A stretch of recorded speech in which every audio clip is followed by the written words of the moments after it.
Russia's great wealth, also its great vulnerability. The country's fortunes are so bound to black gold that the Russian ruble rises and falls with the price of oil. 65% in the total export revenues of Russia coming from fuel, and around 50% of the federal budget revenues are generated by the fuel sector. And this explains why, of course, volatility of oil prices has the serious impact on ruble exchange rates. Ordinary Russians are bearing the brunt of the slide. Prices have shot up, a recession is biting into wages, living standards have fallen significantly for the first time in the Putin era. A protest blocked streets near the central bank on Monday. In boom times, these Russians took mortgages denominated in foreign currency. Now their repayments are unaffordable. But generally, public unrest has been conspicuous by its absence. For the moment, most people believe Russia's woes result from external shocks, not years of delayed reform. The government's problems are mounting. 2016's budget deficit must be no greater than 3%, says Vladimir Putin.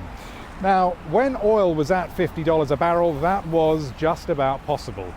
But if oil averages $40 a barrel for the year, then there'll be a 5% budget deficit.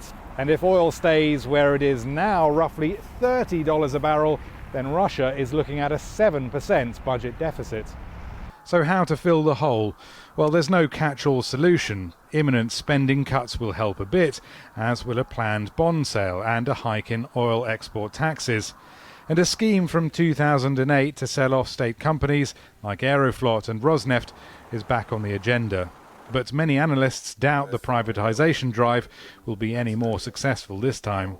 The state's been saying for years, and I think everybody at the top realises that the government has to get out of business. It's a bad manager of business. The trouble is that the investment climate, given both the economic crisis here in Russia, the poor corporate governance, all those kind of issues, and on top of that, the tension with the West and the sanctions, the prospects of them selling anything is, if you ask me, next to zero. Russia does have an immediate lifeline, 2 rainy day funds full enough to cover even a 5% deficit. But drain those now and there'll be little left to turn to in 2017 if oil prices stay low. Rory Challens, Al Jazeera, Moscow.